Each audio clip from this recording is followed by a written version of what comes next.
do is we're going to go get into our debates now, and our first topic of debate, and we're going to have you on for this, is the Sanchez situation with Gary Sanchez, whether the Yankees should push on or whether they should hold on to him. And Jack, you're up first because you go first always, and go ahead and tell me what your thoughts are. The Yankees went to the World Series in 1976. They won the World Series in 77, 78. 1980, they got eliminated from the playoffs. They won 103 games. In 1981, they went to the World Series. Now we're 1983, 2 years later. Yankees are starting to slip a little bit. And George Steinbrenner is getting antsy, so they have to do something drastic. They're a little weak in the catcher's position, but everyone is criticizing Steinbrenner, saying he can buy pennants, he can buy players. Everyone is mad. They're talking about changing the rules. The Minnesota Twins have an all-star catcher in the prime of his career named Butch Wynegar. The problem with having all-star catchers is you got to pay them like all-stars. And the owner of the Twins, Cal Griffin, unlike Steinbrenner, was a complete tightwad. He didn't want to pay the money. So Steinbrenner makes a deal with Cal Griffin. He has this pitcher who's an okay prospect, but not an elite prospect, by the name of Pete Filson, who'd later go on to pitch 8 years in the major leagues as a middle reliever, most for the Twins. He'd be so-so. So he deals him to the Twins for Butch Wynegar. People are completely outraged about that deal. But of course, one reporter plays devil's advocate. He says, George, don't you think you're weakening the Yankee farm system by making the deal? Steinbrenner loved it. He goes, you're right. We are weakening the farm system. I didn't want to make the deal, but you got to give Cal credit. He should, he knew how, he insisted on getting Filson, so I had to give in. He wanted the owner of the Twins to save face. You can't get a catcher like that anymore. They're not around. You're not going to look, to Philly's free agent, Realmuto, and pay him all that money. That would be crazy. It would mess up your salary structure. You get rid of Gary Sanchez, where are you going to get a top-of-the-line catcher? Right now, Kyle Higashioka, he did a credible job.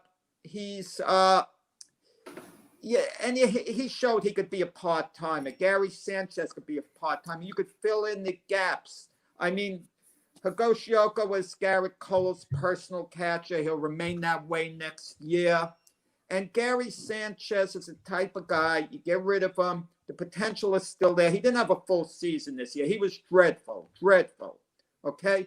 But even being dreadful, if you prorate his numbers, he's about still a 30 home run man and about a 70 RBI man. Even if you prorate those numbers, he was awful, but you get rid of him. It's the type of thing you could regret later on. Worst case scenario, keep him on the bench.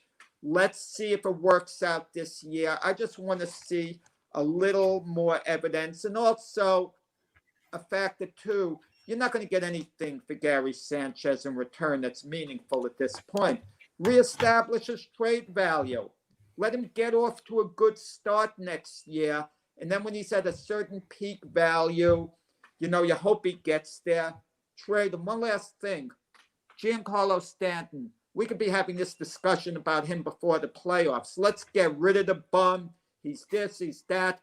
And then a few games into the playoffs, we were all saying he's maybe the most dangerous hitter in all of baseball. Not the best, the most dangerous, most feared. We're bringing up Stanton now.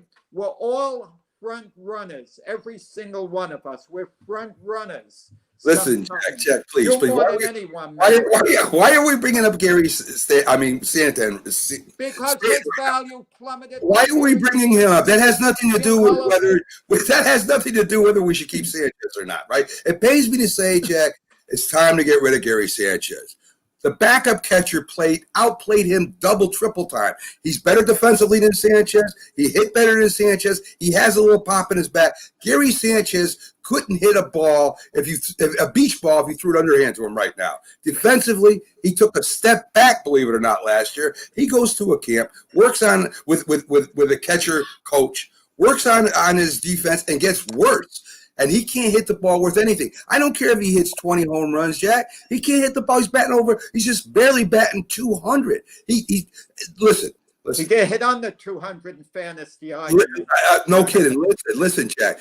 There are other catchers available out there besides the one you mentioned. McCann is out there. There's a few others. We have some catchers that are down in the system right now that we could bring up, even to back up Kyle right now. Sanchez, I don't know what happened to him. I really liked him when they first brought him up. I thought he had a lot of potential. But if he can't hit and he can't play defense, he shouldn't be playing catcher right now. So to bring up Stanton was beautiful. I mean, we'll get into Stanton another day because I think our contract's outrageous too. The point of the matter is, Jack, we're talking about a catcher. We're not talking about a hitter. We're talking about defensive catcher that's no good, that he can't catch anymore. He's a hindrance to their defense. Even Cole has Kyle as his personal catcher. There must be a reason behind that, Jack. So we got Kyle. We can bring up a guy if we have to. We unload Sanchez. Maybe we go in free agency. Maybe we pick up another catcher. I don't know. I'm willing to give Kyle a shot the whole year, see how he plays. Maybe he bats 280. Maybe he hits 15, 16 home runs, drives in about 80 RBIs. He's definitely upgraded at defense. And I'm telling you right now, Jack, it's time to let go of Gary Sanchez. Gary Sanchez has already done it on a high level. If we get the old Gary Sanchez, the old player, you have an outstanding catcher there. All he has to do is get back to what he was. We're not talking about him doing something he's never done before. We just want him to get back to the player he used to be, and he's young enough for that. I mean, he's young enough. His defense Let's keep working with him. He had a short season. He played a full season. He played a full season, Jack. His defense hindered us. I mean, he's a below average catcher, Jack. Defensively, offensively, he hit a bunch of home runs. He's got a great arm. I mean, right. So he can throw it to the outfield. That doesn't mean he can catch the ball, Jack. Come on, it's time to unload him. Give the kid Kyle a shot. Bring up somebody from the farm system at the very least. Or go out and sign a good free agent. I'm not saying Gary Sanchez should necessarily start for the Yankees next year. Keep him on the roster. Let him be a backup. See how it works out. See how the start he gets off to. Get him in certain situations and see how he comes along. And then if he's not coming along as the year's going along, I can understand you get rid of him. But no harm putting him at the very least in a backup role if you have to. But keeping him on the Yankee roster, and if he could get back to being the player he was, then he gets the playing time. The only rebut I have to that, Jack, is you got Gary Sanchez to be your starting catcher. That would be like getting Derek Jeter, and he has a problem, and putting him at backup shortstop. You have Sanchez there for a reason. He was there to be the starting catcher, not to be the backup. There's plenty of backups out there that we could get, even in the farm system. So it's time to get rid of him, Jack. What do you think, Doc? I think you both make good arguments, and I think Gary Sanchez is one of those people who you could make a great argument both ways.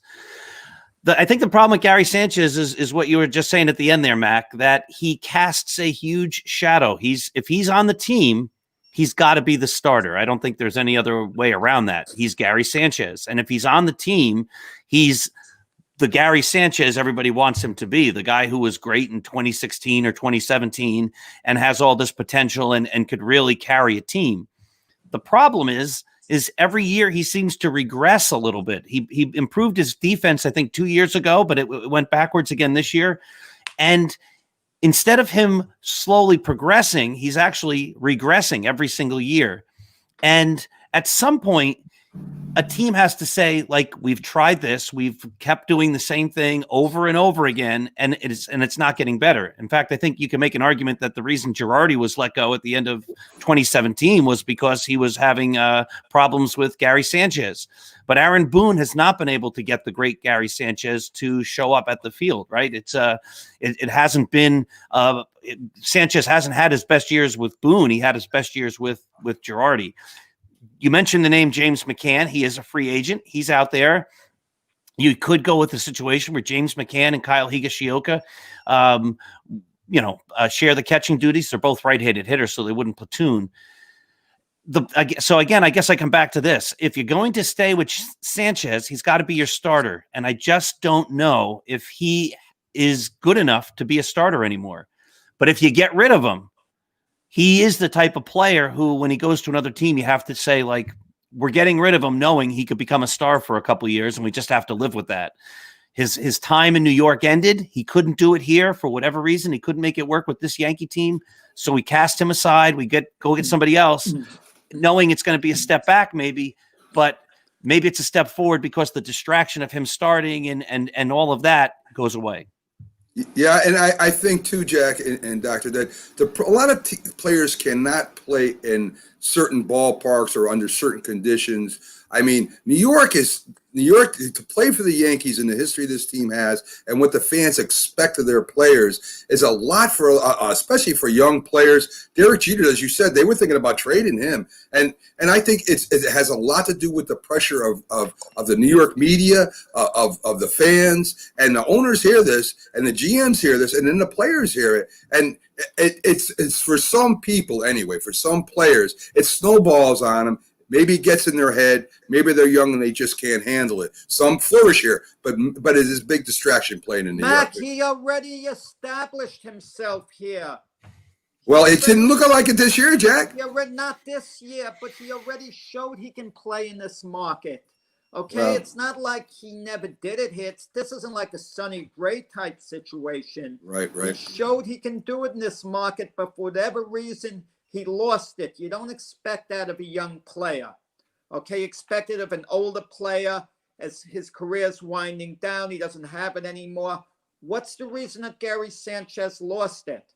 I'd like to see, I'd like to see over 162 game season, him not responding. We've had a lot of cases with players, for whatever reason, they go half of a regular season and they really haven't gotten it going. And then all of a sudden they do. And they're their old self. And, if he had a 162 game season and this continued on the whole year, that's one thing. 60 games, I mean, was it enough time or not? I'm not sure. I, for one, was frustrated. I was waiting to see Gary Sanchez get it going. He'd show some flashes and then revert to his poor form that he showed this year. But, maybe with an off season, you bring him to camp. Doc feels he absolutely has to be the starter because he's Gary Sanchez. I don't know, Doc, whether I agree. I mean, we're not talking about an iconic player here who has to start. I mean, he can be there as a backup unless he's going to create friction in the clubhouse. And there's no evidence that he would do that, okay? The evidence shows that Gary Sanchez wouldn't like his role, but he'd accept it and wait for any opportunities he had to show what he could do. So we'll see. One interesting thing, we all said what we think the Yankees should do. What do you guys think the Yankees are actually going to do? Not what we feel they should do. They're going to move on from him? No, they're bringing him back. I'm almost certain. I've seen articles and accounts to that. So he's coming back. Again, this is just us playing Monday morning quarterback. Right, what would you do? And again, if the Yankees want to give the team to us or me or whatever, I'm more than happy to run them. And then everybody could talk about how I made all the bad moves. The debate should be arbitration. I think Gary Sanchez made $5 million last year, if I'm not mistaken. And the talk is he might want to raise up to $6 million. For the life of me, if arbitration gives him a raise after the year he had, if I were Gary Sanchez, I would go in, I would take a reasonable cut in pay, feeling if I could get the same money in arbitration as a goodwill, to stay as a Yankee, I might go in there and say, look, I'll take a cut down to $4 million, even $3 million, whatever.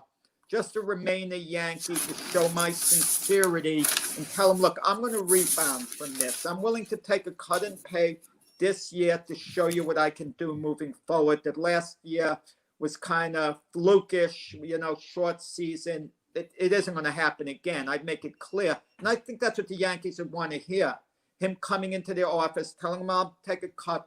Watch what I do next year. I'm going to work my tail off over the winter. Get me a physical trainer that's going to work with me full time. I'm in the batting cage each day.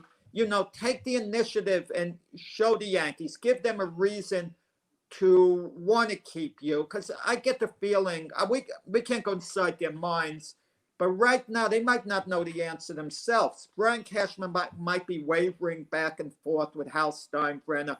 Well, I'm not sure what we should do, guys. Let's meet and try to convince one another one way or the other. Like trying to convince. You know what I think, Jack? I think Gary Sanchez should call you so you could become his agent. Is what I think should happen here, because I mean, maybe you could keep him on the Yankees or get him a $5 million. Yeah, total, but I'll take it. Okay, so that was Sanchez, the debate, and I want to thank Dr. Paul for coming in today. He's a special guest. He has a great blog over there at Start Spreading the News that he founded. He's award-winning author and published a book recently called Scattering the Ashes that has won a couple of awards. I got the copy of the book. It's a great book. Go out there and buy it, and it's on Amazon. I know for a fact that it's on Amazon. I'm not sure where else, Doc. If you want to tell where else they can find that Scattering the Ashes. It's everywhere. Any of the online book sales, Barnes and Noble, Amazon, you get it anywhere. And congratulations on that.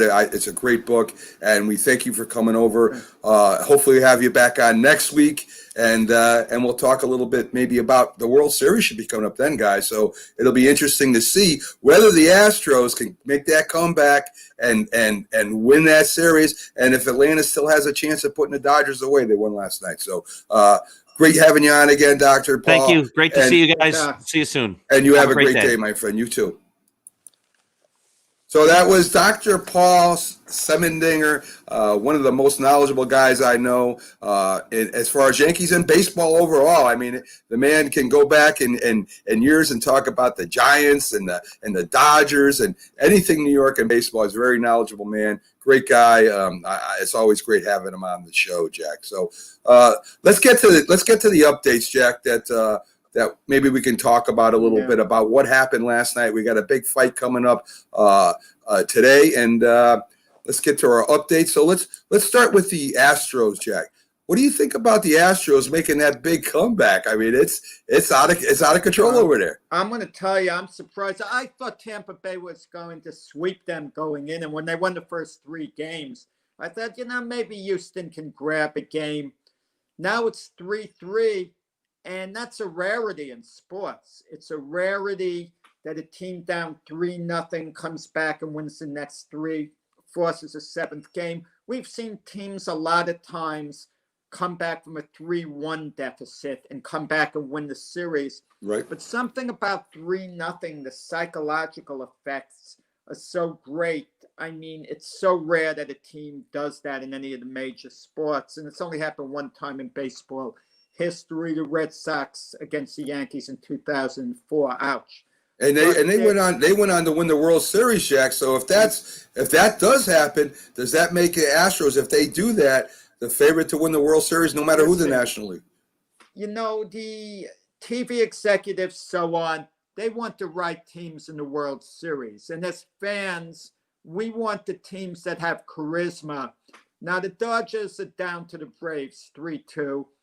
And if the Dodgers come back and win that series and Houston wins tonight, what a fun series. Houston against the Dodgers with all the turmoil the two teams have had over the sign stealing. Joe Kelly, throwing at Dodger hitters, getting into it with Carlos Correa, so on. That would be fun to watch with ratings, the subplots, so on.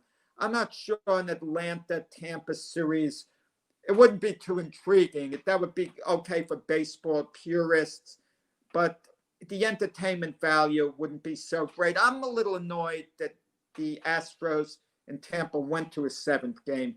Very upset because of the time it's starting. Yeah. It's starting after 8 o'clock. In other words, the game might be going on, in the late innings, the same time the Vasily Lomachenko-Teofimo Lopez fight is starting. Right. And thankfully, it's not. If it were the Yankees in there, I would have had a dilemma. Imagine the Yankees would have been tied up in the 9th inning of a deciding game and the fight's going on. I would have watched the Yankee game, and I've been looking forward to this fight for the Sure. longest time. You know, Jack, with the Astros coming back and the Rays, a little controversy when the manager Kevin Cash came out. He pulled his lefty ace Blake Snell, who hadn't given up a run, and turned to his bullpen, who gave up 7 runs. Again, you know, I know this is the next day, and we all can kind of say, why did you do that? But you're there during the game. Your lefty is pitching. You haven't given up a run yet. Why are you pulling him out? And you know, Snell was upset too. He didn't want to come out. Yeah. And you know, why again is the manager so quick to pull his starting pitcher, especially when he hasn't given up a run, and going back to his bullpen, who he's used a lot this series already? So it made no sense to me, Jack. I'm going to tell you, watching a Yankee broadcast years ago, Paul O'Neill said something that really got me to thinking. You put in a series of relief pitches, okay? Flamethrowers, whatever. It takes just one of them out of the few to be ineffective, to mess up your situation, lose the game for you. If you got the starter, he's strong, his pitch count isn't too high, he's going along. Yeah, to me, you keep him in. Managers tend to overthink things for the playoffs. Yeah. Now, granted, you can't play it like a regular season game, exactly, because you can't have an attitude, well, okay, it's just one game. You can't really have that attitude. But managers are tending to overthink things a little too much. And the baseball really should be a simple game. And we were talking about analytics before. Sometimes there's a way to complicate it. And last night with Kevin Cash, you know, that may have been an example of that. There's no one I would rather have on the mound for Tampa Bay than Blake Snell. Yeah. And especially he wanted to be in the game and so on. But sometimes a manager has to do what he has to do. Look at the 2015 World Series when Matt Harvey talked Terry Collins out of taking him out of the game. Sure. Matt Harvey was going along great. He was spectacular. He was pumped up. But Terry Collins wanted him out because that was the formula they were doing all year. And Matt Harvey said no. He left Matt Harvey in, gave up a couple of hits, and the Mets let the lead get away. They lost the game, lost the series. Yeah, I mean, I know it can go either way, and like I said, I know we're being, you know, Monday night quarterbacks here for baseball. But listen, I think if this is one of your aces, you got to stick with them, win, lose, whatever. At least you're telling this guy, hey, I got confidence in you. If he has to pitch again during the World, I know it's not going to affect his confidence or his mindset. But listen, man, that is your ace, your lefty ace. You got to ride with him for as long as you can. As long as there was no runs given up, okay, then you go to your bullpen if you give up a run, if you get nervous. I hope Kevin Cash wasn't looking ahead with Blake Snell, thinking, well, we want to be able to use him in the World Series just in case, okay? And you go all the way with him. Like you said, the worst that'll happen is what happened. You lost the game. You still have a game 7. You weren't going to use Blake Snell for 7th game regardless. Right. On no day's rest. So you go with them as long as you can go. I mean, it's I definitely has a agree. great subplot. You know, Lance McCullers goes for the Astros against Charlie Morton for the Rays, and Charlie Morton, former Astro pitcher. And Charlie Morton has a distinction no one has in Major League history. He has 3 wins in a winner-take-all game, postseason. So Right. Charlie Morton really is a big game pitcher, but going against this old team, he might like the guys there personally. Still, I have no idea. But it's interesting when you're pitching against your old team, especially in the spot, you know, this big. And in a way, you have something to prove. You want to show the Astros whatever money you were asking for, whatever you felt you should have gotten in your contract, they should have given you. You want to show them they shouldn't have gotten rid of you under any circumstance. They shouldn't have traded you away, etc. Yeah, and the other game, the Dodgers get 5 home runs, Jack. Great play in the field. A couple great plays by Mookie Betts out there. Big defensive play. So now we have a series. The Dodgers come back. The Braves again. The starting pitcher was good, but again the bullpen and the Braves kind of let them We down. have Keith Engel wishing us good morning. Yes, yes, he is. We'll be in our football thing tomorrow. We had a great show yesterday. I can't believe the Dodgers in this spot still, facing elimination, down 3-2. I haven't been able to adjust to that in my thinking. The Dodgers have the best team in baseball. Right. They should be winning the World Series. And if they don't get there, like I said yesterday, if they don't get there, it's mind-boggling to me. When are they ever going to win the World Series if they can't win it now? When? Well, Jack, there's not much they could improve on that team. Jack, that's why they play the game, as someone has said a long time ago. The roster can be the roster. The game is still a game, and you got to win on the field. You can't win with the players you have in your lineup if not being on the field doing their job. I agree with you. The Dodgers should have pretty much been in the reverse order this year. They should be up 3-2. Give the Braves a couple games of pitching, and the Dodgers should be in this position. I still like I said it yesterday. I still like the Braves to win this, and I don't know what's going to happen with Houston and their championship there. I don't know. I think that the Rays will win the next game. They'll win tonight. We'll see. But I'm looking for a Rays and Braves. I mean, it rhymes. It's a great name. I mean, I'm looking for. You like the Rays tonight? Yeah, the Rays and the Braves. I mean, yeah, wouldn't be probably as popular nationwide, but I would love to see that. Just that the Rays with their shot at it, and the Braves finally getting into the shot at the World Series would be. You know what? I haven't heard anyone talk about Mac as far as the Dodgers go.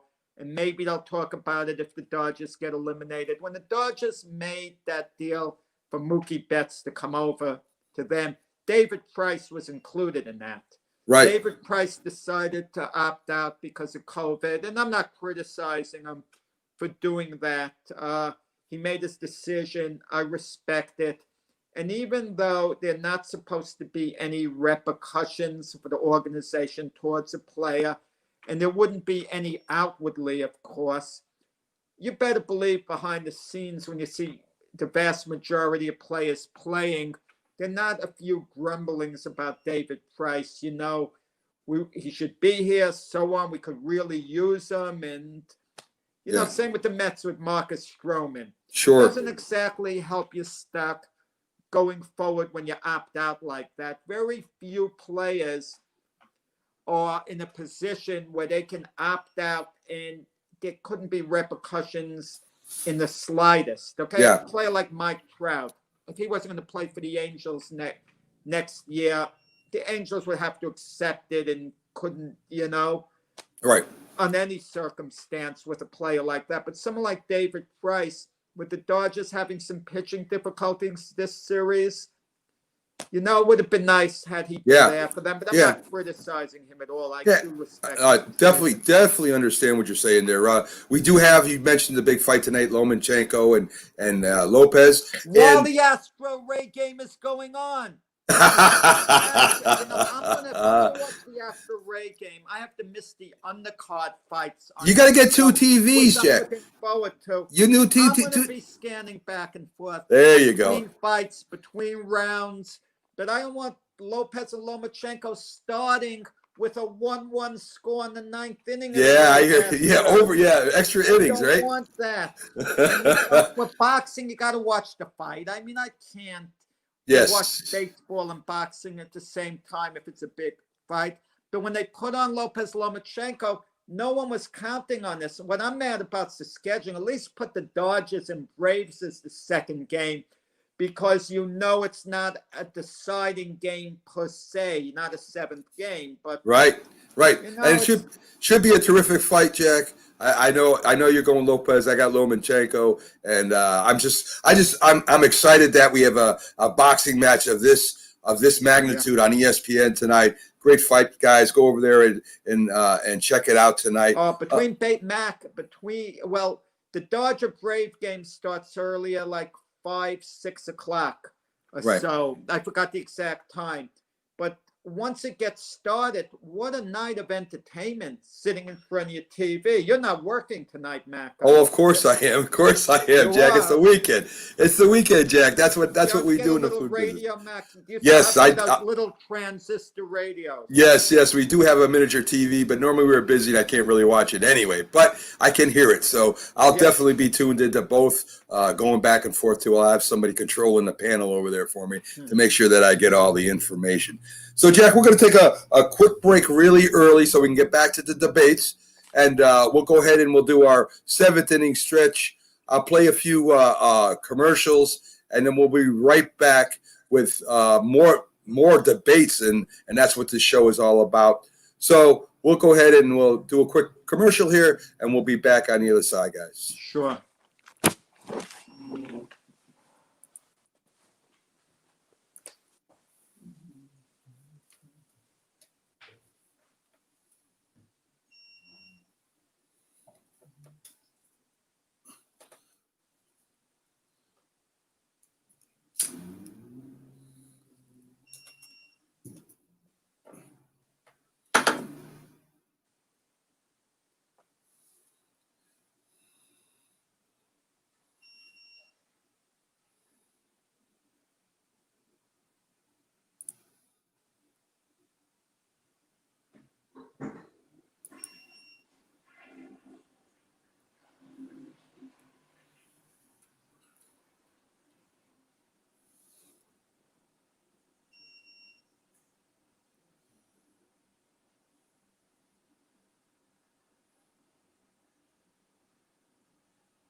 It's brought to you by Samsung and this station.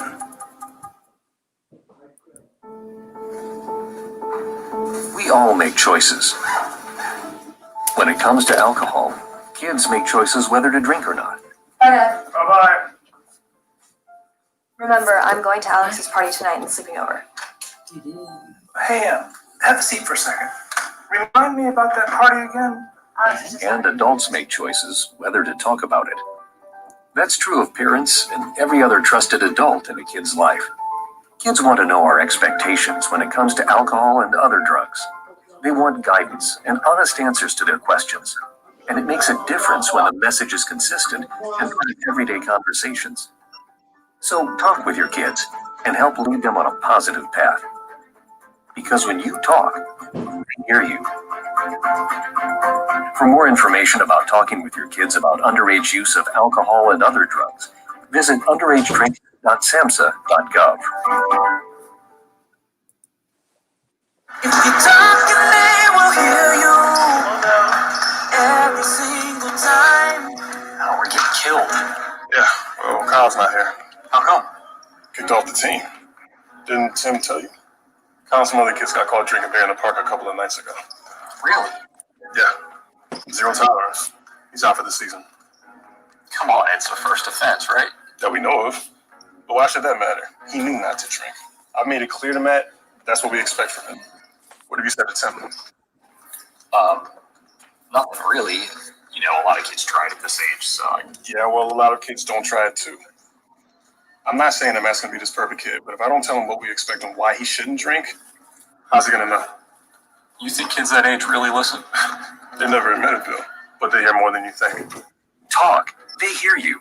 For more information about talking with kids about underage drinking, visit underagedrinking.samhsa.gov. If you served honorably in our nation's armed forces and you're looking for a way to continue serving your fellow veterans in your community, then join AMVETS. Each year, AMVETS members volunteer millions of hours at VA healthcare facilities from coast to coast, helping to improve the lives of their fellow veterans through the VA Voluntary Services Program. AMVETS posts and departments also participate in a wide variety of community service projects, ranging from Americanism in our schools to supporting the Special Olympics and Boy Scouts of America. If you no longer wear the uniform today, you can still serve through the AMVETS by joining today at amvets.org.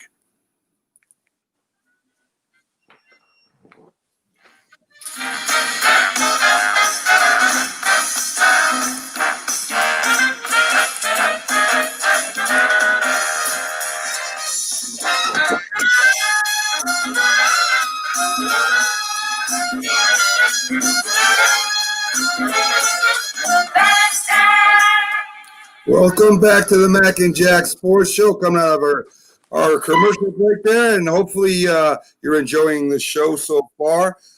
Jack, we're going to get back to our debates. We talked about a little bit about the updates, and the next debate that we have scheduled is the second best right fielder in New York baseball history. We both would have to agree, I would imagine, that Babe Ruth would be number one. I mean, the man was incredible, hitting, fielding, and for batting average. Power, of course, one of the greatest home run hitters of all time. I'm going to take for my second best, Jack, Mr. October, Reggie Jackson. And let me give you some of the stats of this 14-time All-Star player, 2-time MVP, and 2-time Silver Slugger Award winner. Of course, he's in the Hall of Fame. He was a champion for the A's in 72 through 74. Came over to the Yankees in a big trade, big free agent signing, I should say. Won championships in 1977 and 78. He has 2,584 hits, 563 home runs, 1,702 RBIs, given a nickname Mr. October, from the 1977 World Series, where he hit 3 home runs in one game in the decisive Game 6. Jackson's comparable to Barry Bonds initially, Jack, where he had speed. He was a great fielder. As he got older, not so much. He kind of dropped below average, but still had the power. He's remembered for one of the greatest sluggers of the 1970s.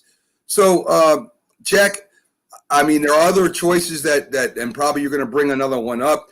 To me, Reggie Jackson in the 70s was one of the most dominant hitters as far as power goes.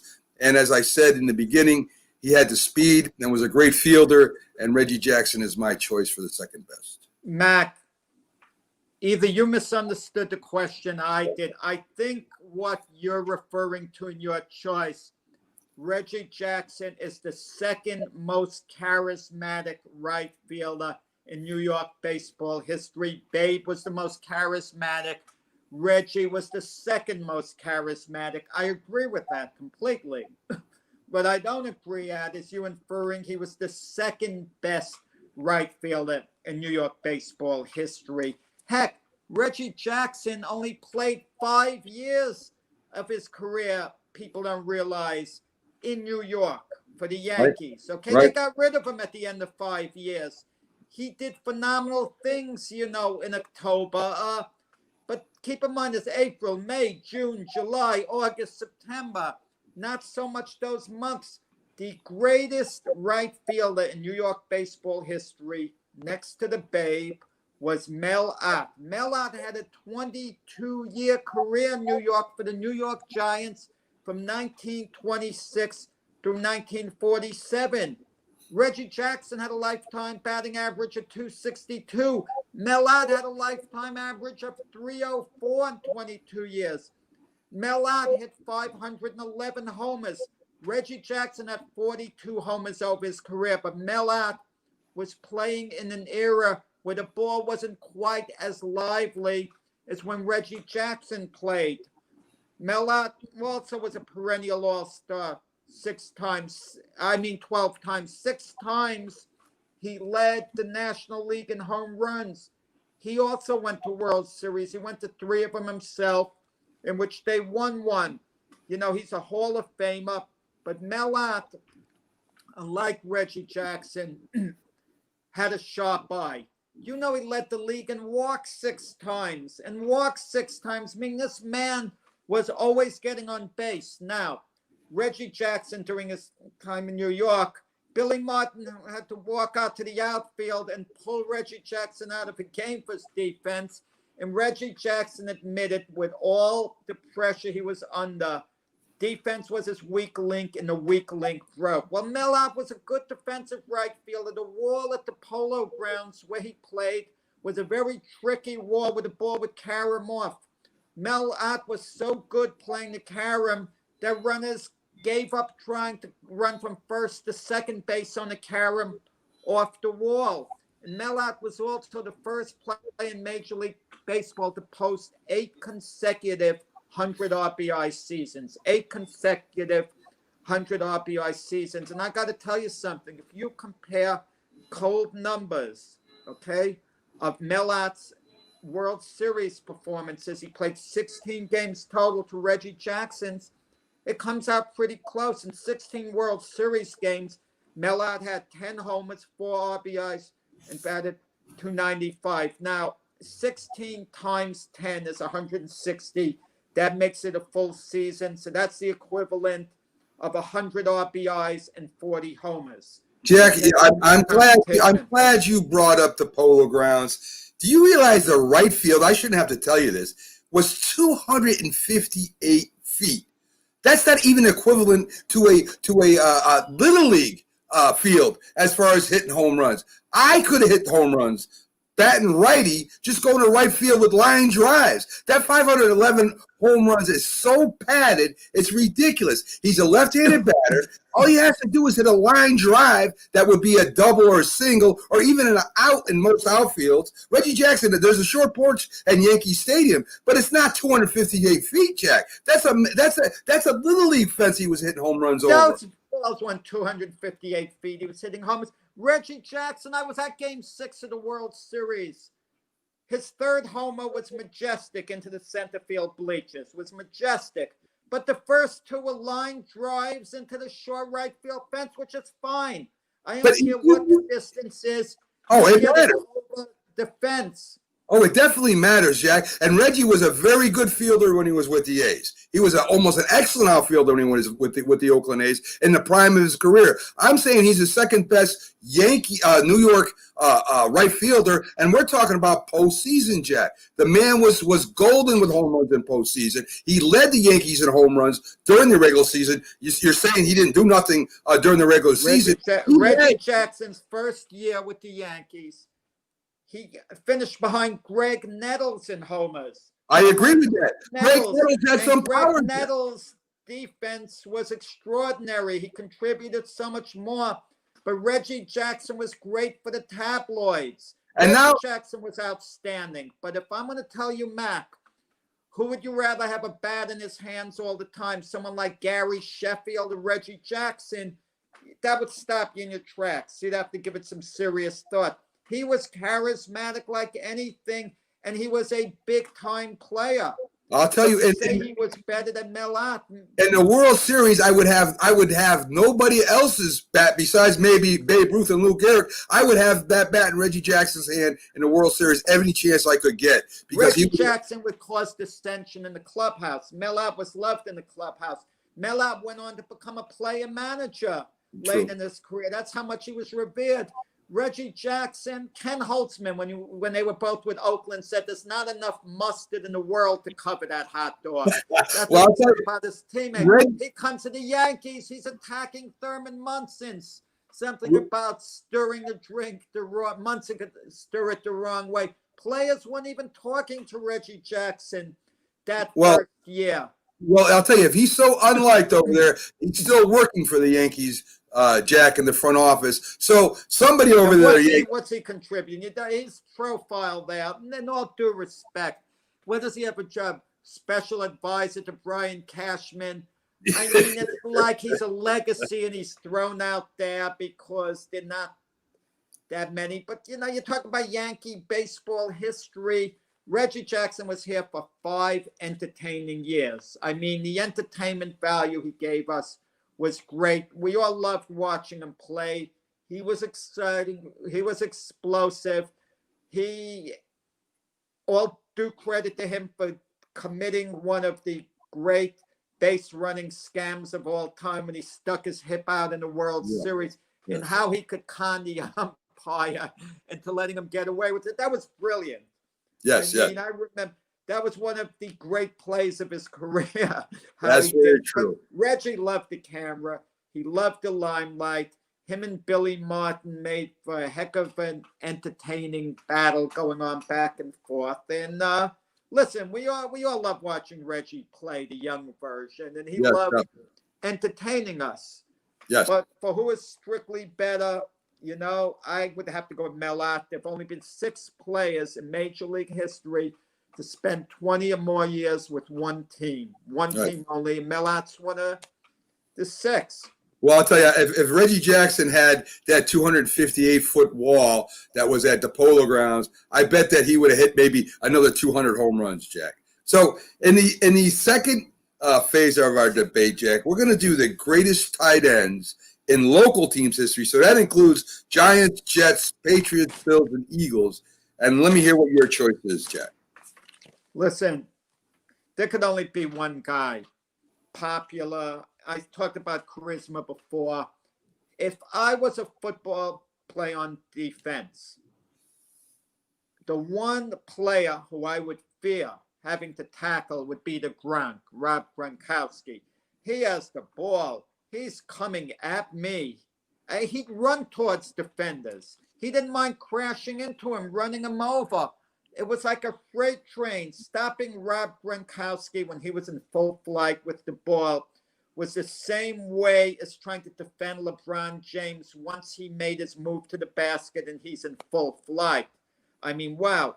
Rob Gronkowski, outside of Tom Brady, was the Patriots' biggest offensive weapon, you know, for a good number of years. He's a 3-time Super Bowl champion.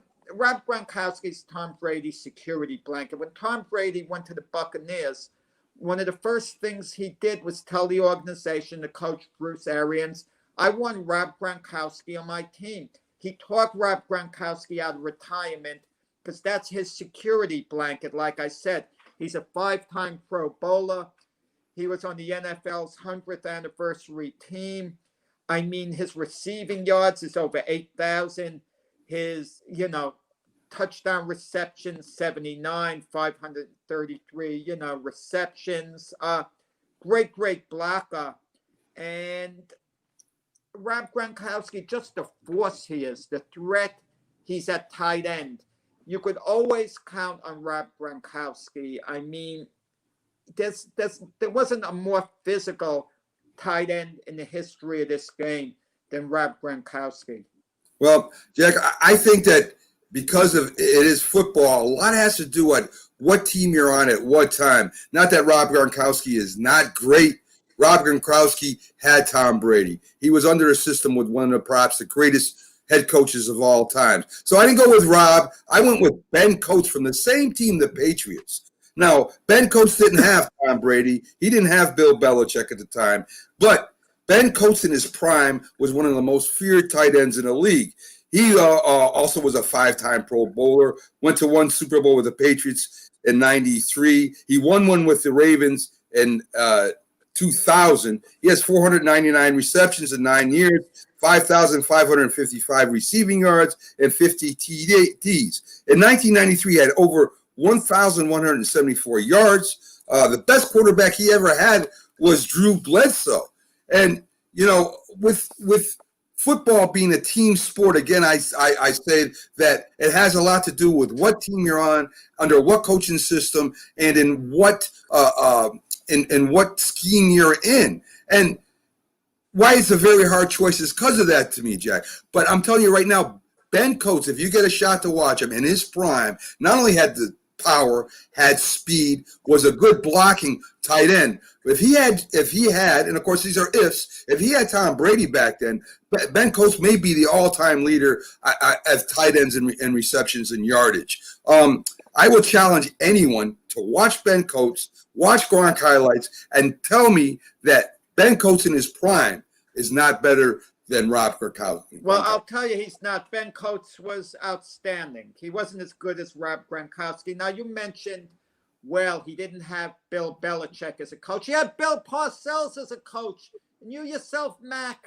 think Bill Parcells, if you could pick between Parcells and Belichick, you would give a little edge to Parcells. You yourself. Very true. As far as he only had Drew Bledsoe. Drew Bledsoe was a pretty good quarterback, not quite on the level of Tom Brady, granted. But consider this. The quarterback isn't as important to the tight end as it is to wide receivers. The tight end is usually there to catch a short pass. He's kind of like a checkoff type player. The quarterback fades back. He looks to throw the ball down the field. The receivers are covered. Who does he usually check off to the tight end for something short? That's what Gronkowski and Ben Coates did. Now, Ben Coates played 38 more games over his career than Rob Gronkowski. He could stay a little healthier. That gave him a certain edge, and a health factor. But even though he played 38 more games, he scored 29 less receiving touchdowns, and the amount of total yards he had was significantly less. It was close to 2,500 less total yards, which is tremendously significant over his career.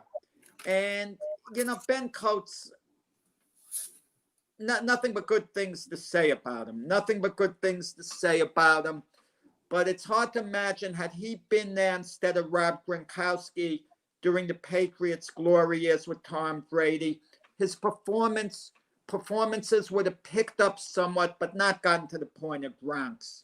I disagree with that, Jack. I think he would have been with Brady probably would have been better than Gronk's. Not to take nothing away from Gronk. Gronk is one of the greatest tight ends ever in history, and there's no doubt about that.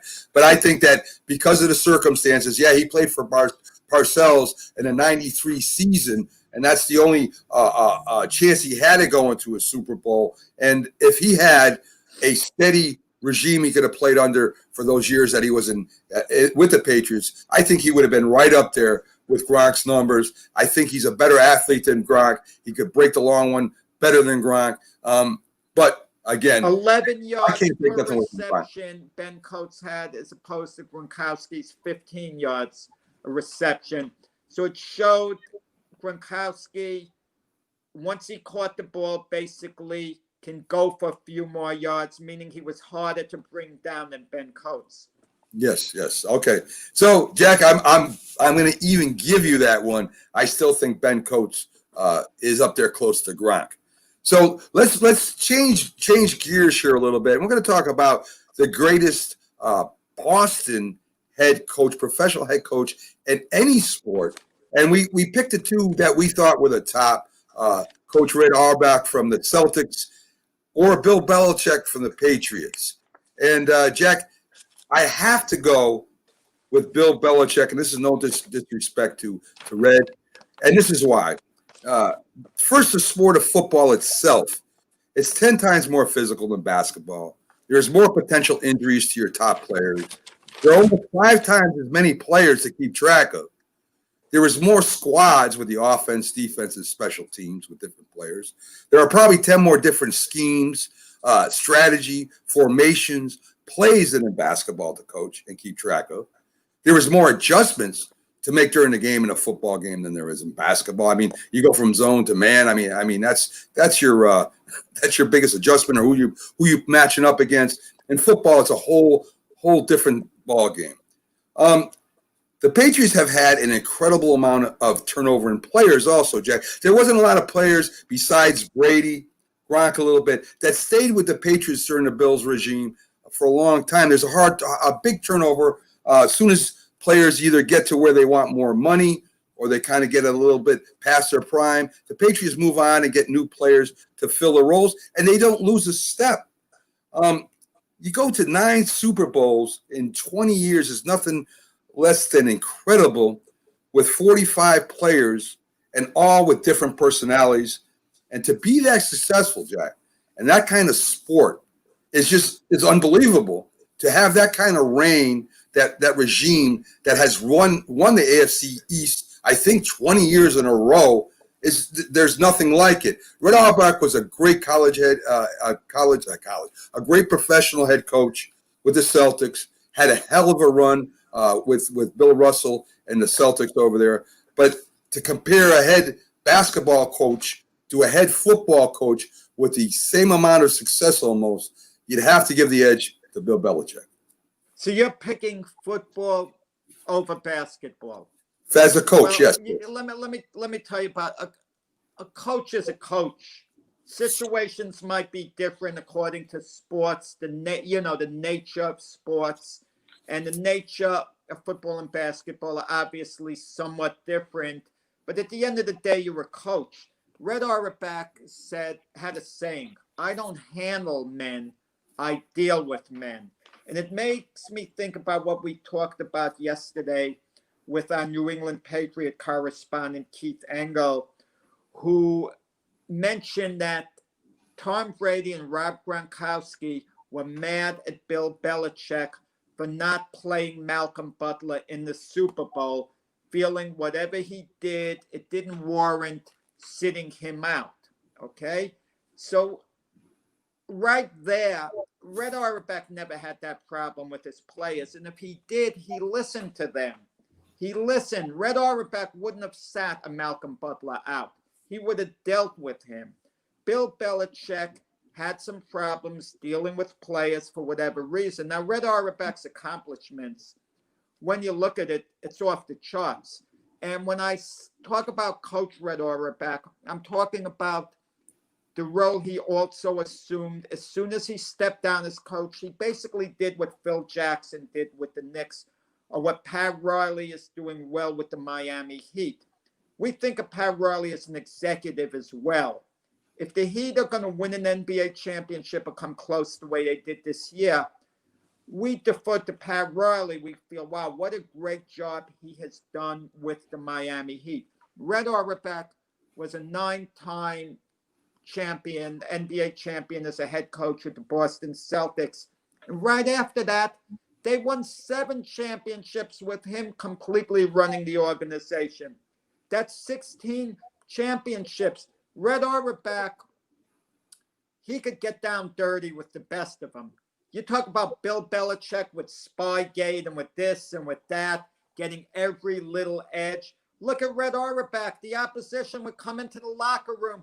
The heat would be turned on so high, they'd be suffocating. There'd be no air conditioning in there. Red Auerbach, he was an arrogant SOB. At the end of the games, when they would be winning a championship, he would light up a cigar. Imagine doing that in this day and age. Imagine Frank Vogel, the last game of the Lakers won the championship. If he was, while he was on the bench, imagine him lighting up a cigar and puffing on it. He'd get fined. They would suspend them. They wouldn't put up with that, but Red Auerbach could do that. He got his players to buy into the team concept. Boston was a racially challenged city. Yes. Whether it still is, I wouldn't know to what extent. I don't live there, but we safely say it was. It was very difficult for, certain players to play there like Bill Russell. Yet he took care of the whole thing. Bill Russell swore by Red Auerbach, swore by him. He loved Red Auerbach because he knew Red Auerbach not only cared about his guys as basketball players, but as human beings. They sensed that. Look at his coaching tree as compared to Bill Belichick's. Bill Belichick's assistant coaches, for the most part, just haven't cut it as head coaches. But the guys who Red Auerbach made head coaches, they won NBA titles. People forget it. When Red Auerbach stepped down as head coach, he made Bill Russell a player coach. They won an NBA championship with Bill Russell as a player coach. Casey Jones, Tommy Heinsohn, they became head coaches. They won championships with the Celtics. He prevented the great Will Chamberlain from winning more championships. People say it was Bill Russell. I could say it was Red Auerbach who did it. And he was big on fundamentals. really big on basic fundamentals. Remember CBS used to have this show, Red on Round Ball, where he would, teach certain ways to play defense, this and that. Bill Belichick, historic coach. I don't think you're going to get another NFL franchise to do what New England has done the last 20 years. I mean, it's amazing. The program Bill Belichick has run has been absolutely amazing, but the New England Patriots have never quite been a dynasty, because a dynasty means you have to win the championships, and winning 6 in 20 years is phenomenal. But Red Auerbach, his Celtics won 8 in a row. Jack, that's almost comparing apples to oranges. And why I'm saying that, listen, Red Auerbach was a great coach. He had one of the greatest all around, maybe the greatest NBA player in history on his team. Had one of the best point guards in shooting. I mean, he just had a great team. He drafted them. It wasn't. I understand that. I understand that. Traded for Bill Russell. But you are talking about running a 10-man team as opposed to running a 45-man team with individual players that play on different squads. We're not talking about playing offense and defense at the same time. We're talking about being in charge of an offensive team, all 11 players plus their backups, to make sure that offensive team is on the right page. You're talking about a defense that has 11 different players on that team and making sure all of them do their assignments, run the right schemes, have the right game plan in place. You're talking about a special teams to make sure that special team using players from different teams plus his backups to make sure they're all on the same page, that they're all playing as one team. And then you're competing against different players on different teams, all the best in their specific areas. You're not going against a player like in the NBA that might be strong on offense and bad on defense, or the other way around. You're talking about the best player on them 32 teams, 32 of the best players on that one team, specializing in that, going against your players on your team. The matchups are unbelievable. They're unconscionable. And to have 6 Super Bowls and go to 9 and win 20 AFC titles in their division in 20 years is ridiculous. Now, I'm not taking nothing away from Red Auerbach. Basketball is a very intriguing game. It's nowhere as close to complex as football is. You can't even compare them. I mean, it's a single-man sport where if you have 3 good players, you can win a championship in basketball. In football, it takes a whole team. They all depend on each other doing different assignments to make sure that one play runs right. And to compare football as a head coach with Bill Belichick's success to Red Auburn's success in basketball, it's just you can't be compared. Mac, you're making it seem basketball is simple. Look at the New York Knicks. It's close to 50 years since they've won an NBA championship. They're dreadful. They're awful. Okay, they got Tom Thibodeau. Maybe that's going to start turning it around. They have been awful. At least in football, you can get more of a bang out of the draft than you can in the NBA. The Knicks are picking number 8 this year. That's their first pick. A number 8 overall pick. In football, you can usually get a greater impact player who could help you more. You can build a lot quicker through the draft. The worst NFL teams, if they draft smartly over a period of a few years, they can become a playoff team. They could become a Super Bowl contender. That's not the case in basketball. Basketball, you have to catch lightning in the bottle. Get lucky. To have that type of play. And normally you're not. Normally there's not going to be a franchise-changing player there. And to turn things around in basketball, wow, you've got to sign free agents. The Nets were headed down nowhere's land. Okay, they got Durant and Irving now, so the Nets are definitely going to contend. But if they didn't get both those guys to come to New York, and they just continue to build through the draft, it's going to take forever. Red Auerbach knew how to make deals that Bill Belichick didn't know how to make.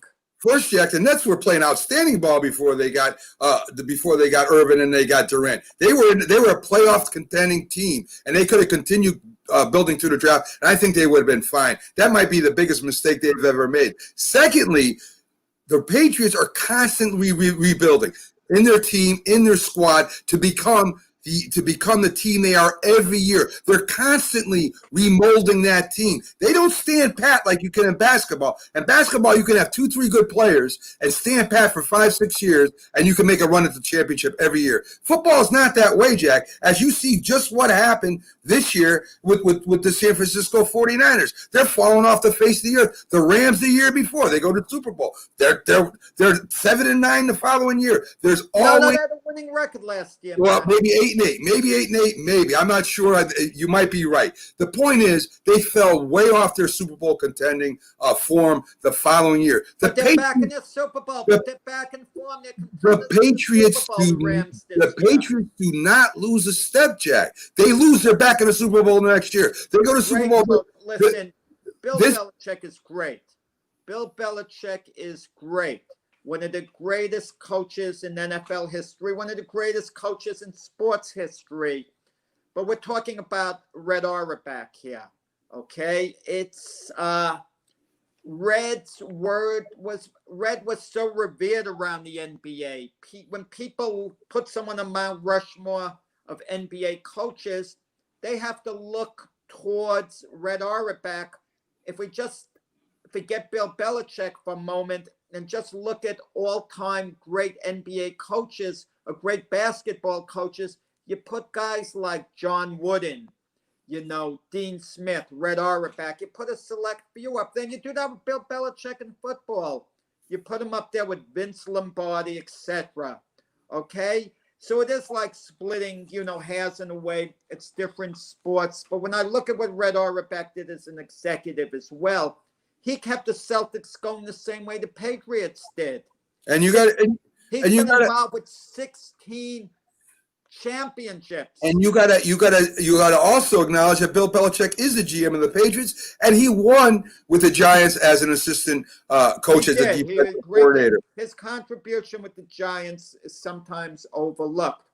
Okay, and the Patriots and with the Jets, and was a defensive mind behind the Patriots when they went to the Super Bowl in '93, and behind the defensive mind behind the Jets when they went to the championship. Great defensive, and not given enough credit for Lawrence Taylor, Harry Carson, etc. The job he did with those guys with the Giants. Absolutely. So, I mean, the only reason why I give Belichick, I revere Red Auerbach too, Jack. I think he's one of the greatest NBA coaches, if not the greatest NBA coach in the history of basketball, of professional basketball.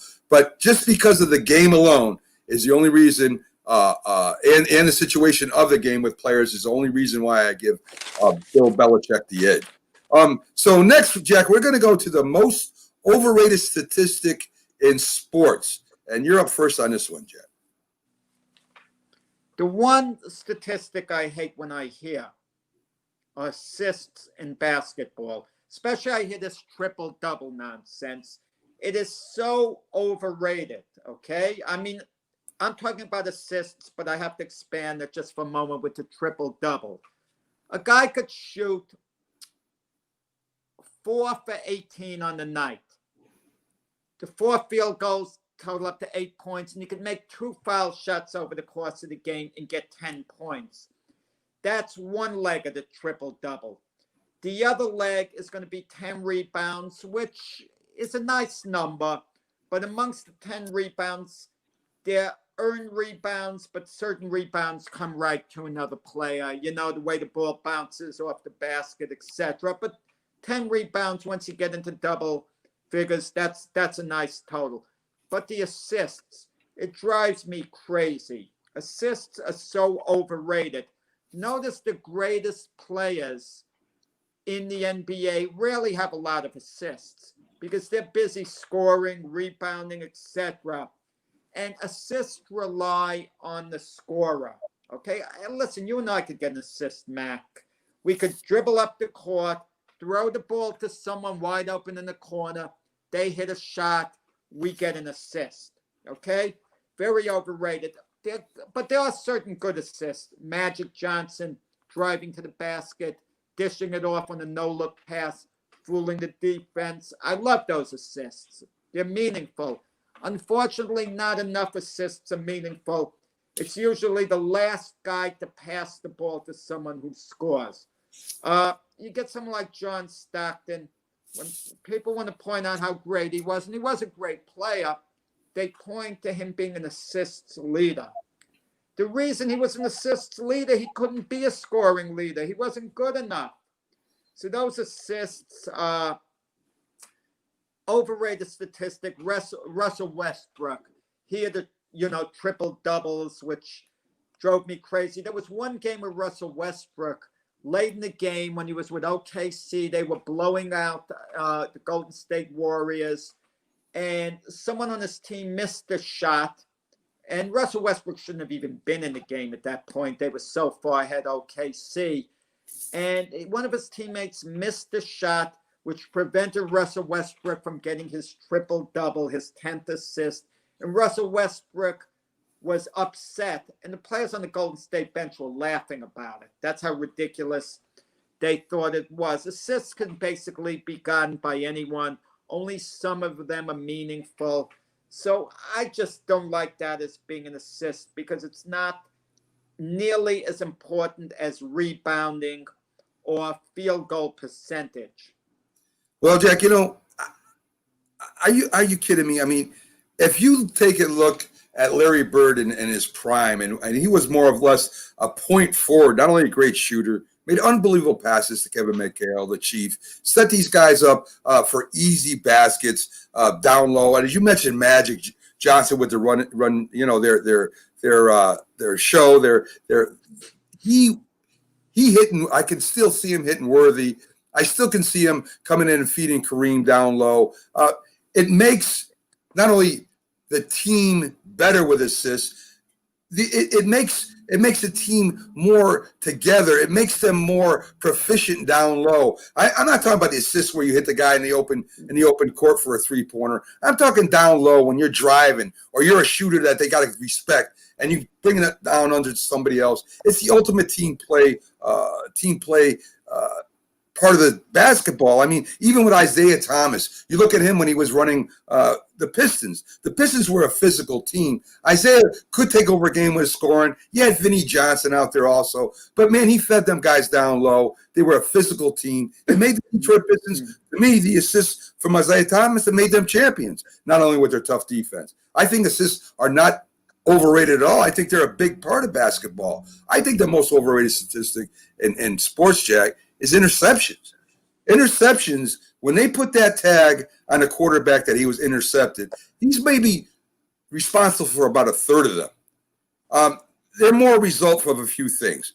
The quarterback getting hit when he throws the football. He gets hit, the ball goes up in the air. Of course, there's a good chance for an interception. It gets tipped at the line of scrimmage, Jack, or by the defender. It goes up. He tips the ball. The ball was there. It would have been. It was put on the money, or would have been put on the money, and it gets tipped. The other team intercepts the ball. That goes on the quarterback.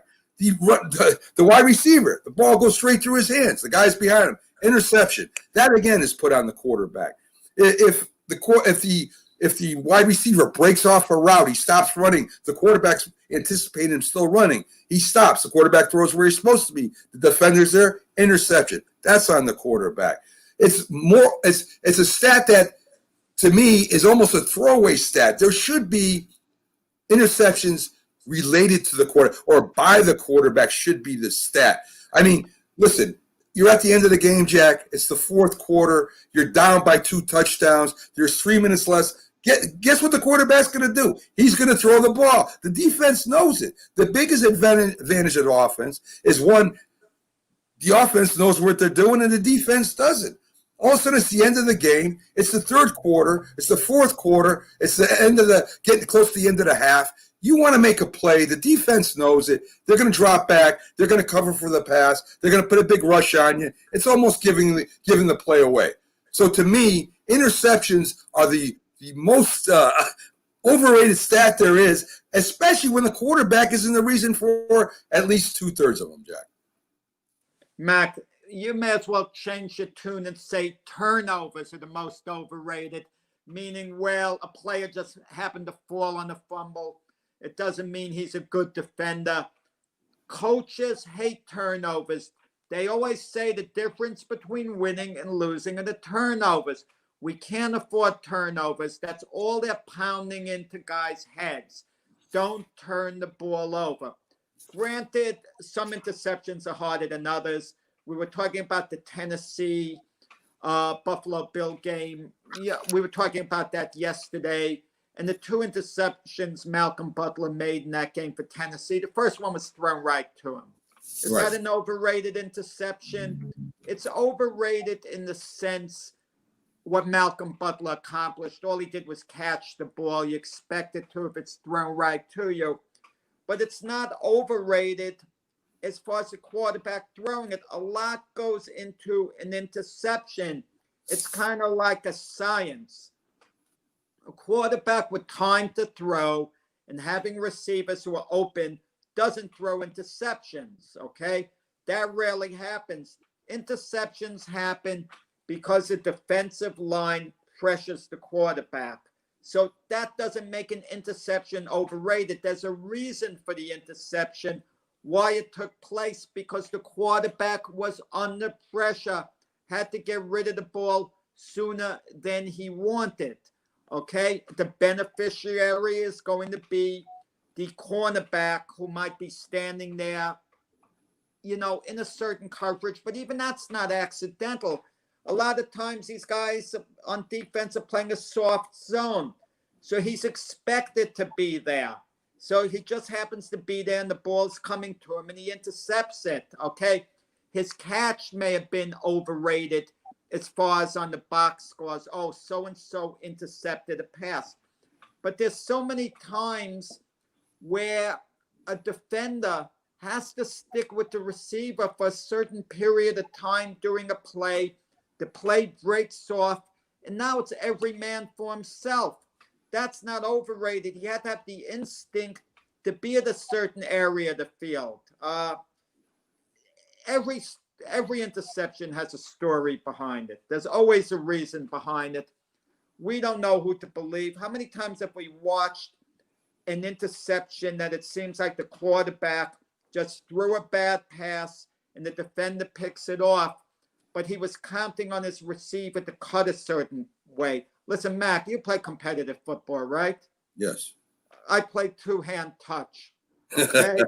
How many times, and the little quarterbacking I did in two-hand touch, I'd throw the ball at a certain area, it would get intercepted, and I'd tell the receiver on a 2-on-2 game, you were supposed to cut over. Where were you?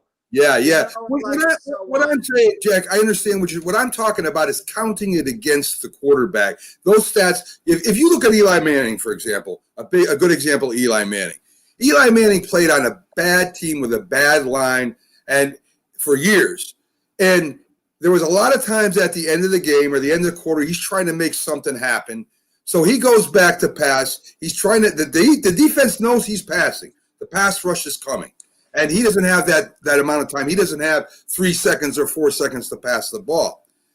To me, this kind of interception is almost to be expected if you have a decent defense. And having a bad offensive line to begin with is going to cause the quarterback to not see the receiver. The ball gets tipped.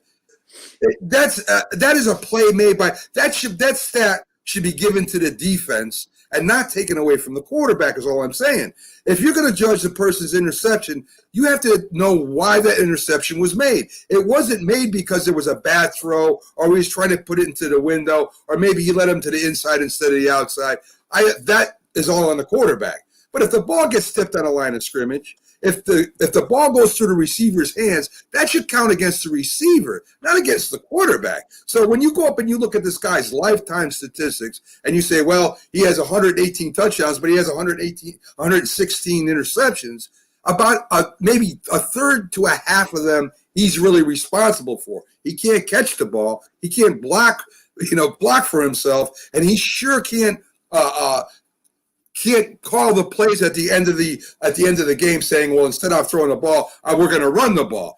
Everybody knows he's going to do that. So All I'm saying about that statistic, Jack, is that it's very, very.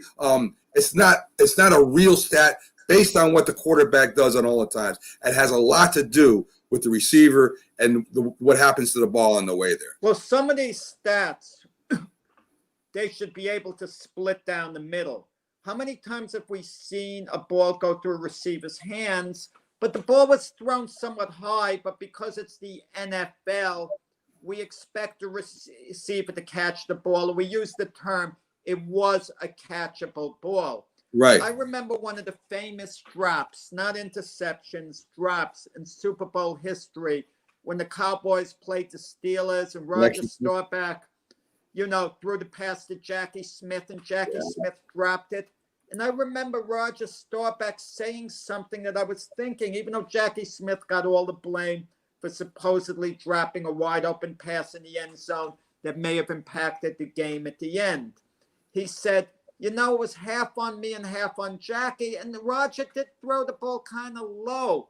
Yeah. And Jackie Smith absolutely should have caught it. But had it been thrown a little higher, he may have caught it. Right. So there should be these half and halves, just the same way, Mac, an error in baseball. How many times have we seen a ball where we feel the fielder should have gotten it, got the out, but the ball was hit hard enough and extended the fielder just enough that the official scorer gave the batter a hit. Yes. Some of these errors or hits, they could go either way. There should kind of be a shared responsibility, a half and half rather than either or. And like I said, with every interception, I feel there's a story behind it. Yeah, and why I say this is overrated, Jack, also is that could come into consideration for a Hall of Fame, for somebody to be voted into Hall of Fame. If they look at these stats, and this is what they're basing, their vote off of. Okay, this guy, he threw for 100 touchdowns, but he had 100 interceptions. If that interceptions is what prevents this man getting in from the Hall of Fame, it's very unfair to that guy because again, he's not responsible for all those interceptions. You never see in a wide receivers Hall of Fame vote, well, he dropped, amount of balls. You just see his reception yards, his touchdowns, and all pro appearances. It doesn't say, well, he was thrown to 80 times, but he dropped the ball 40. That's not in the stats. Listen, interceptions aren't overrated. If they were overrated, then Jameis Winston would still be quarterback of the Tampa Bay Buccaneers because he threw so many picks. Listen, I was in Tampa Bay at the game last year. Went to the game. I saw the Houston Texans play the Tampa Bay Buccaneers. Okay, a buddy of mine, season ticket holder. I'm sitting right there. Jameis Winston starts the game with a pick six, ends the game with a pick six. It drove me crazy, and I'm like looking on, and in between that, he's taking the team up and down the field. And my attitude is, who cares? You could rack up 500 passing yards, but a couple of pick sixes absolutely destroy you. Yeah. Absolutely destroys the team. So if that's an overrated stat, I understand what you're saying, Mac. It's how they throw the interceptions and so on. It's not always the quarterback's fault, okay? Yeah. Granted, a ball could go through the receiver's hands or whatever, and it doesn't show on the receiver's line when we look at the box scores. Exactly. And maybe that new stat that we should put in, how many balls went off the receiver's hands, but even that would be deceiving because they would be diving for a ball that would be hard to catch. It would go off his hands. Or, these statistics have to be broken down a certain way a little bit better. Yeah, and I think maybe we have too many statistics to begin with, Jack, anyway. But yeah. Okay, cool. We got time for our last debate, Jack. And I threw this in there because I thought this was really interesting that, there are a lot of good players or even great players that have been on bad teams where they haven't had a shot to not only, go to the promised land, but really even had a chance to, to win the division or get into playoffs. And there's been a bunch of them. Barry Sanders came to my mind. I didn't use him, but on a pretty poor Detroit Lion team, one of the greatest running backs ever to play football. So We're talking I'm locally. We're talking locally, right, Matt? yeah, we're talking Big locally. cities, Right. New I was York, just Boston, Philly. right. I was just thinking of in my Yeah. head, and the history of the and this can go for any sport. So I mean, there's been a lot of great baseball players on bad teams, and so on and so on. Mac, we could think of Ernie Banks, Right. MVP. Right. Play a bad team. Listen, Right. even A-Rod, he was MVP for last place Texas Ranger team. Right. Right. You That's know, a we good. could throw him in short term for that. Sure, definitely. I mean, there's so many, but like you said, we're doing local, and I guess I go first this time, and I mean, when I was growing up, one of my I'm a lifelong Giant fan, and I remember all the quarterbacks of the Giants starting from 1970, 1969 on, and there was one quarterback that the Giants picked up from the Vikings. He was a high round draft choice for the Vikings, unorthodox, didn't get along with the head coach, and they sent him packing to the Giants, and that was Fran Tarkenton, who is arguably one of the greatest, if not the greatest, quarterback in the history of the NFL. 9-time Pro Bowler, NFL Most Valuable Player, NFL Player of the Year, passing TD leader in '75, and his career stats, Jack, he broke almost every and held every passing statistic in football history until Dan Marino came along and broke most of them. He had the bad luck of playing with the New York Giants from 1967 to 1971, when the Giants were one of the worst teams in the NFL. He kept the Giants in games single-handedly, Jack. I used to watch him run around the field, trying to extend plays, taking off with the ball, making big plays. He was one of the first real scrambling quarterbacks in NFL history. They said he would never make it, and boy, they were wrong. In his first game with the Giants, he threw for 4 touchdowns. Tarkenton was brought back against, and he played his former team, the Vikings, came from behind 23-10, threw for 2 touchdowns in the second half to beat the 1969 Vikings Super Bowl contending team in 1970. And after 03's start, he led the Giants to a 9-5 season, Jack. That was their first winning season in like 14 years. So, I mean, Fran Tarkenton, when he went on to play for the Vikings, he went to 3 Super Bowls, didn't get a chance to win any of the 3, but was an unbelievable quarterback who called what they called plays. Back in those days, they called their own plays. He probably had the West Coast offense before the West Coast offense was there. He made a living off passing to the tight ends and the running backs, and he would hit the big ones once in a while. His arm wasn't great, but it was adequate when he threw deep. And very knowledgeable, very smart man. Played rugby in the off season. He did some crazy things on the football field as a football player. The defenses hated playing against this man because he would win them by the first half. He was an incredible player for the Giants. He was lucky enough to get traded back to the Vikings so he could really play on a good team. But at that time, Jack, he was probably the best player on the worst team in the NFL. Well, you mentioned that one game where the Giants were down 23-10. He led them to 2 touchdowns late in the game in the opening game against the Vikings to win 24-23. Actually, there's a subplot to that game. The Giants had fired their longtime coach, Ali Sherman, after the exhibition season because the Giants didn't win a game in the exhibition season, and Wellington Mara had just about had it, and especially the game that they lost in the exhibition season to the New York Jets 37-14. That was the first time they ever played the Jets. And the Giants had owned the town, and the Jets were Super Bowl champs. So that's something they couldn't tolerate. And Alex Webster was brought in as the coach, longtime Giant running back. So it was an emotional win for the Giants, that game at Yankee Stadium. And Fran Tarkenton, before I get to my choice, wasn't a running quarterback. He was a scrambler. That's a difference. He would run back and forth in the backfield. They would be chasing him until he'd find a receiver open.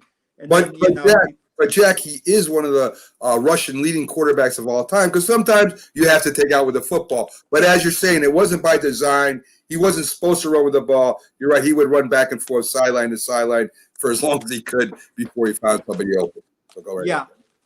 You're correct. Now, but Fran Tarkenton's teams with the Giants, when you say worst teams, he didn't have that bad a run in his 5 years. They nearly played 500 ball. They were 33 and 36. Right. Nearly 500 ball. And there was one year, especially in 1970, they lost their first 3 games. And all of a sudden, they won 9 of the next 10.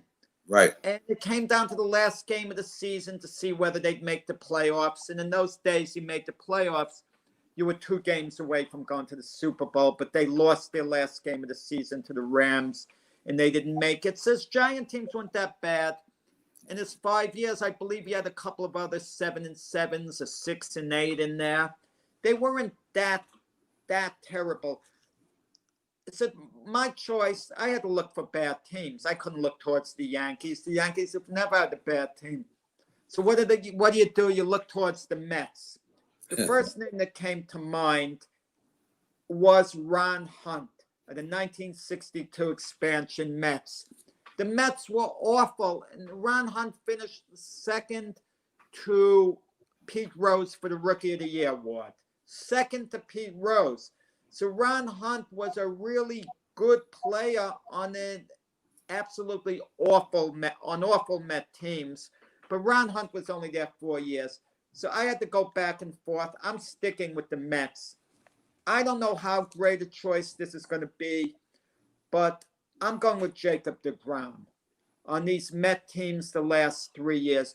Jacob deGrom, I can argue with you, or anyone, what Jacob deGrom has done the last 3 years as a Mets starter. If I told you Jacob deGrom the last 3 years has been good as any other starter in New York baseball history over the last 3 years, it's hard to argue against it. He's certainly been as good as any other starter over this last 3-year stretch. Last 2 years, he's won Cy Young awards. He probably won't win it this year, but he's been on the top of all the pitching categories just about. He's nevertheless been outstanding. And despite Jacob deGrom's greatness, you know, his record, the 2 Cy Young Award years, was only 21 and 17. Only 21 and 17 despite the 2 Cy Young Awards. And that's over a period of 2 years. And that's a reflection on how inept the Mets offense has been.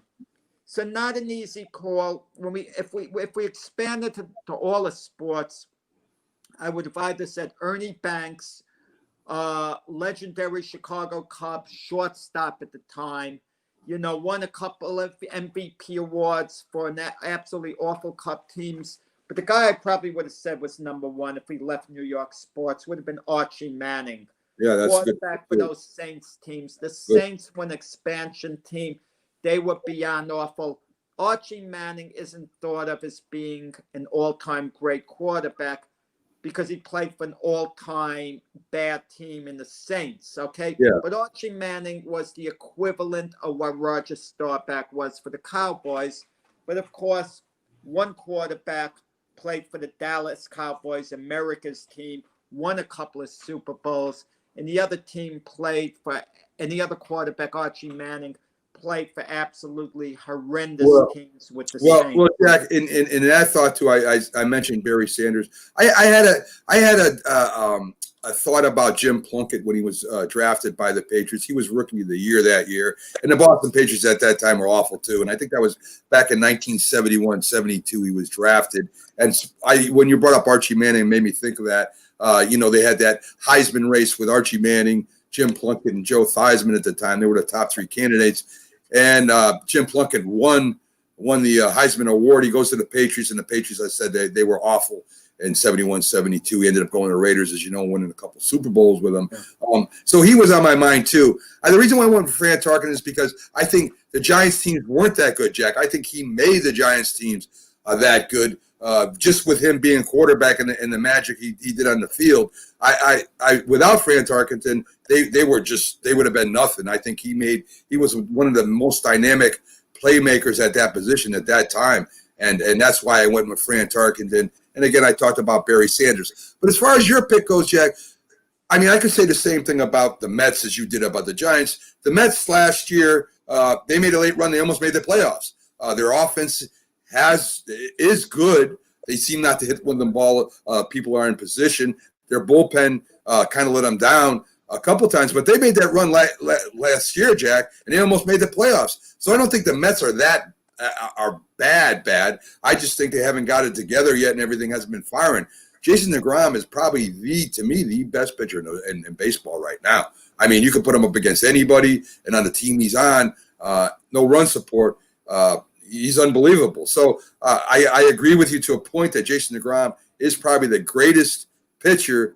But as you said about the Giants, I don't think maybe he's on the worst team. I mean, if you could say that about a Kansas City Royal pitcher on Kansas City or something like that, I could see something like that. But we stayed local, and it's a good argument, Jack. Well, is Matt Harvey still on the Royals? They signed him to minor league deal. I'm not sure as the season went along. He had a couple of really dreadful outings for the Royals. I'm not sure that they cut him. Yeah, but we're keeping it local, and believe it or not, I mean, we have had, believe it or not, in our local area, including the Eagles, the Jets, the Giants. We've had some really awful teams throughout the history and had some great players. Fran Tarkenton came to my mind because of what he ended up doing, with the Vikings and becoming the passing and touchdown and career leader in reception and yards passed for and all that stuff. Till Marino broke. I can get creative, Mac. Yes. Ralph Kiner is a Hall of Famer. Ralph Kiner, really, when you think of Ralph Kiner, do you think of him more as a player or as a broadcaster? His Kiner's Corner as a Met broadcaster was legendary. He had a legendary career as a Met broadcaster. Yeah. Very popular, so on. But when he was a player for the Pittsburgh Pirates, the Pirates were awful. People normally like to leave games early. They don't like to stay for the full 9 innings, especially the Pirates during that time. But they hung around just to see whether or not Kiner would hit a home run. Right. And he was a Hall of Fame player for terrible Pittsburgh Pirate teams. Yeah. I mean, there's a lot of situations or a lot of examples of that through history. I mean, but I mean, I think you put up a great one. I think Tarkenton was a decent choice too. So, Jack, we're getting to the end of the show. Tomorrow we got our big football show with special guest Anthony Servino, our fantasy update. Not only does fantasy, he does football matchups too. So I'm gonna grab him for a little bit of a couple matchups too, not just the fantasy part, but the matchups of the team. So we'll talk to him tomorrow. We'll do our non-fantasy stuff too. You mean? Yes, and we'll break down our thoughts are on that game. The following. We'll talk a little about the fight. Yeah, definitely. We got to talk about the fight a little bit, especially in the beginning. And people go ahead and go to ESPN tonight and watch that if you can. And let's bring Boston back. I mean, let's bring boxing back to where it was. Two major games. I mean, we got World Series matchups by tomorrow. We're at least going to know one of them. And big stuff. Maybe big the stuff. Other. Yeah, big stuff coming. I mean, right now, Jack. So Sunday, tomorrow, 8 to 10. Join us for the big football show. And we'll see you then, folks. And Jack, have a great day.